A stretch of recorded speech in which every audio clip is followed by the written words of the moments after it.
Assalamualaikum warahmatullahi wabarakatuh. Ketemu lagi uh, dengan saya. Semoga semuanya dalam keadaan sehat, selalu dalam lindungan Allah Subhanahu wa taala. Di kesempatan kali ini kita masih membahas materi yang berkaitan dengan mewaspadai ancaman terhadap kedudukan negara kesatuan Republik Indonesia. Hanya saja di kesempatan kali ini kita akan membahas subbab yang kedua, yaitu strategi mengatasi ancaman di berbagai bidang dalam bingkai Bhinneka Tunggal Ika. Seperti yang diungkapkan pada bagian sebelumnya bahwa globalisasi telah berpengaruh kepada semua bidang kehidupan, diantaranya dalam bidang politik, ekonomi, sosial budaya, serta pertahanan dan keamanan. Berkaitan dengan hal tersebut, Indonesia, bangsa yang besar, harus mempunyai sikap yang tegas terhadap segala pengaruh negatif yang datang dari luar sebagai wujud dari globalisasi. Hal itu penting dilakukan untuk menjalankan strategi pertahanan dalam menghadapi berbagai ancaman. Apa yang Anda ketahui tentang strategi? Saya harapkan semuanya sudah bisa mulai memahami akan hal ini. Strategi adalah cara mencari solusi untuk memecahkan suatu masalah. Dalam materi ini akan dibahas mengenai strategi yang dilakukan oleh bangsa Indonesia dalam menghadapi berbagai macam ancaman yang dapat meruntuhkan persatuan dan kesatuan NKRI. Dengan menggunakan strategi yang baik, diharapkan dapat menangkal berbagai bentuk ancaman yang muncul di Indonesia dalam berbagai bidang kehidupan, seperti ancaman di bidang ideologi dan politik, strategi mengatasi ancaman di bidang ekonomi, ancaman di bidang sosial budaya, dan mengatasi ancaman di bidang pertahanan dan keamanan. Di subbab yang kedua ini ada 4 materi yang harus kita bahas. Akan tetapi dalam pembahasan kali ini hanya akan dibahas poin yang pertama, yaitu strategi mengatasi ancaman di bidang ideologi dan politik.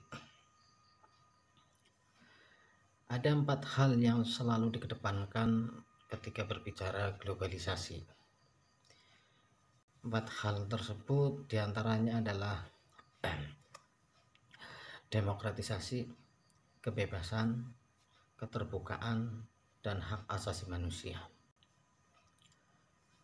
Keempat hal tersebut oleh negara-negara adidaya dijadikan sebagai standar atau acuan bagi negara-negara lainnya yang tergolong sebagai negara berkembang. Tidak jarang jika suatu negara tidak mengedepankan 4 hal tersebut dalam kehidupan berpolitiknya, maka negara tersebut akan dianggap sebagai musuh. Bahkan lebih menyedihkan lagi, dianggap sebagai teroris dunia, serta diberikan sanksi berupa embargo dalam segala hal yang menyebabkan timbulnya kesengsaraan bagi masyarakatnya yang dapat menimbulkan kelaparan, konflik, dan sebagainya. Sebagai contoh, Indonesia sendiri pernah diembargo dalam bidang ekonomi oleh Amerika Serikat, yaitu tidak memberikan suku cadang pesawat F-16 dan bantuan militer lainnya, karena pada waktu itu Indonesia dituduh tidak demokratis dan melanggar hak asasi manusia. Sanksi tersebut hanya diberlakukan kepada negara-negara yang tidak menjadi sekutu Amerika Serikat tentunya. Sementara sekutunya tetap dibiarkan meskipun melakukan pelanggaran. Misalnya Israel yang banyak membunuh rakyat Palestina dan menyerang Lebanon, tetapi direstui tindakannya tersebut oleh Amerika Serikat tanpa dituduh sebagai negara teroris. Di sisi lain, isu demokrasi pada saat ini benar-benar mempengaruhi kehidupan berbangsa dan bernegara. Segala peristiwa selalu dikaitkan dengan demokratisasi. Akan tetapi, demokrasi yang diusung adalah demokrasi yang dikehendaki oleh negara-negara adidaya yang digunakan untuk menekan bahkan menyerang negara-negara berkembang yang bukan sekutunya. Akibatnya selalu terjadi konflik kepentingan yang pada akhirnya mengarah pada pertikaian antar negara. Berkaitan dengan hal tersebut, Indonesia sebagai negara yang menganut paham demokrasi Pancasila harus mampu menumbuhkan pemerintahan yang kuat, mandiri, dan tahan uji, serta harus mampu mengelola konflik kepentingan. Pancasila merupakan dasar negara Indonesia. Dalam Pancasila termuat berbagai nilai-nilai luhur dan dijadikan sebagai pandangan hidup bangsa dan negara Indonesia. Jika bangsa dan negara Indonesia mampu menerapkan Pancasila sebagai dasar yang digunakan untuk berperilaku dan bertindak dalam segala hal, maka akan mencegah bangsa Indonesia dari berbagai bentuk ancaman. Artinya Indonesia akan mampu menghadapi segala bentuk ancaman yang muncul baik dari dalam maupun dari luar, termasuk ancaman ideologi yang nantinya akan muncul baik dari dalam maupun dari luar. Ada beberapa strategi untuk mengatasi ancaman. Yang pertama adalah strategi mengatasi ancaman di bidang ideologi. Yang pertama bisa kita katakan sebagai strategi mengatasi ancaman di bidang ideologi adalah pemberantasan gerakan separatisme. Suatu gerakan yang bersifat mengacau dan menghancurkan yang dilakukan oleh segerombolan pengacau.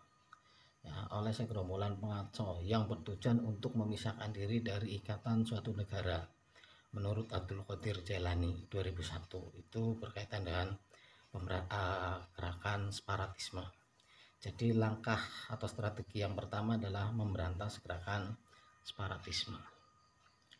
Yang kedua adalah peningkatan rasa patriotisme kepada masyarakat.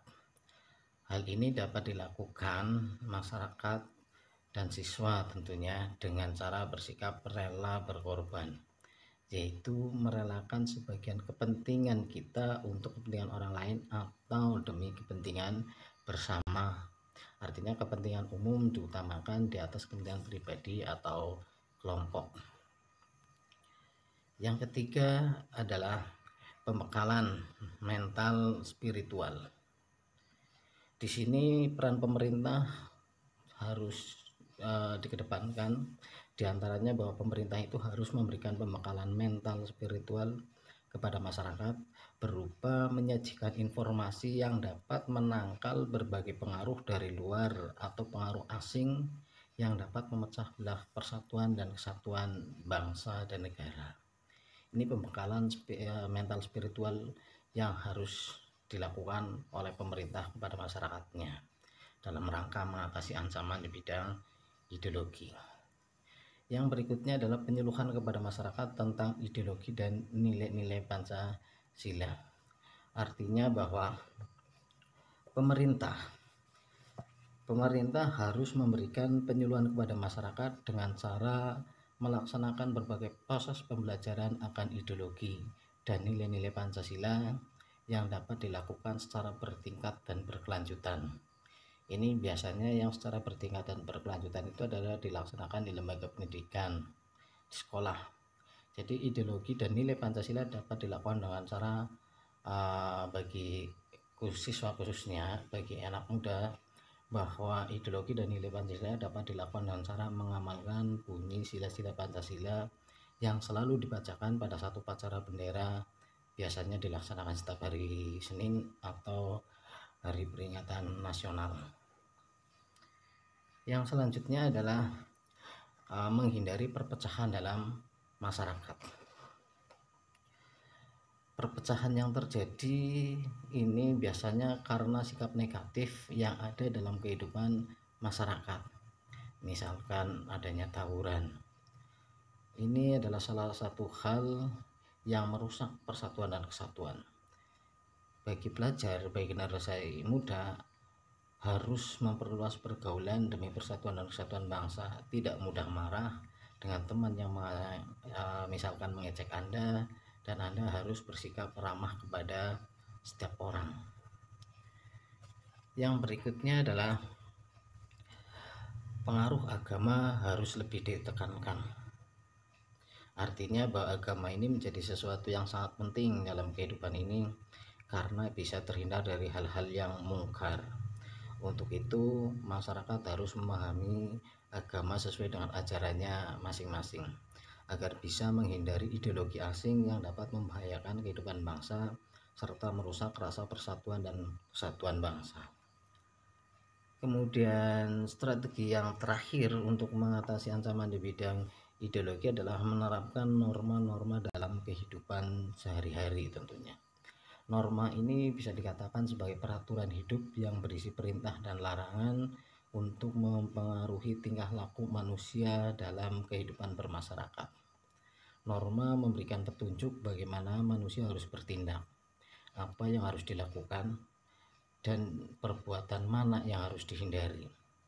Misal sebagai pelajar, norma yang harus ditaati seperti tidak mencontek misalkan ketika ujian, menghormati bapak ibu guru, menghormati orang tua, dan banyak hal lain yang bisa dilakukan oleh siswa-siswi maupun generasi muda Indonesia. Itu ada 7 strategi yang bisa dilakukan baik oleh masyarakat maupun oleh pemerintah dalam rangka mengatasi ancaman di bidang ideologi. Kemudian strategi apa yang bisa dilakukan untuk mengatasi ancaman di bidang politik? Adanya sistem politik memiliki pengaruh yang begitu penting dalam menanggulangi berbagai bentuk ancaman di bidang politik tentunya. Indonesia selalu mengalami berbagai bentuk ancaman di bidang politik. Ya, salah satunya adalah hal-hal yang muncul dari dampak-dampak politik luar negeri yang menyebabkan situasi politik kita pasang surut. Guna menghadapi berbagai ancaman dalam bidang politik, minimal dibutuhkan 2 pendekatan atau strategi. Artinya bahwa strategi yang harus dilakukan oleh kita atau oleh masyarakat atau bahkan bangsa dan negara ini ada 2 strategi atau pendekatan yang bisa dilakukan. Yang pertama adalah pendekatan ke dalam. Yang kedua adalah pendekatan keluar. Pendekatan ke dalam adalah suatu pembangunan sistem politik yang berada di dalam negara Indonesia sendiri, yang bisa dilakukan secara dinamis, sehat, dalam kerangka negara demokrasi yang menghargai kebinekaan atau kemajemukan yang dimiliki oleh bangsa dan negara Indonesia. Jadi segala pendekatan yang dilakukan adalah bertujuan untuk tetap menjaga keutuhan, persatuan dan kesatuan bangsa dan negara, meskipun negara kita berdiri di atas kebinekaan atau kemajemukan yang cukup luar biasa. Pendekatan yang kedua adalah pendekatan keluar.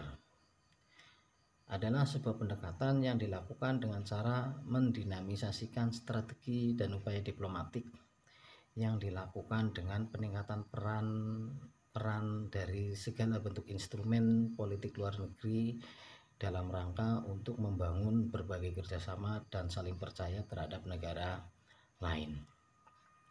Itu adalah strategi-strategi yang harus dilakukan oleh masyarakat Indonesia maupun oleh pemerintahan Indonesia dalam rangka mengatasi ancaman di bidang ideologi dan bidang politik. Namun dari beberapa hal yang tadi sudah kita bahas, hal yang paling mendasar adalah bahwa bangsa Indonesia itu harus mampu menunjukkan eksistensinya sebagai negara yang kuat dan mandiri, namun tidak meninggalkan kemitraan dan kerjasama dengan negara-negara lain. Dalam hubungan yang dijalin harus seimbang, kemudian saling menguntungkan, tetap saling menghormati dan menghargai hak dan kewajiban masing-masing negara. Namun untuk mencapai itu semua, mencapai hal-hal tadi yang dibahas, bangsa Indonesia harus segera mewujudkan beberapa hal. Yang pertama adalah mengembangkan demokrasi politik. Yang kedua adalah mengaktifkan masyarakat sipil dalam arena politik. Yang ketiga adalah mengadakan reformasi lembaga-lembaga politik agar menjalankan fungsi dan peranannya secara baik dan benar. Yang keempat adalah memperkuat kepercayaan rakyat dengan cara menegakkan pemerintah yang bersih dan berwibawa. Yang kelima adalah menegakkan supremasi hukum. Yang terakhir adalah memperkuat posisi Indonesia dalam kancah politik internasional. Dengan jargon yang dimiliki oleh kita adalah politik luar negeri bebas dan aktif. Bebas menentukan langkah, tidak mudah terpengaruh atau terintimidasi oleh perpolitikan internasional. Itulah yang kita bahas di kesempatan kali ini, segala bentuk strategi untuk mengatasi ancaman di bidang ideologi dan bidang politik. Sampai ketemu pada kesempatan berikutnya ketika kita membahas subbab yang kedua ini. Yang berikutnya adalah strategi mengatasi ancaman di bidang ekonomi. Oke, terima kasih. Semoga menambah wawasan dan pengetahuan kita bersama. Wassalamualaikum warahmatullahi wabarakatuh.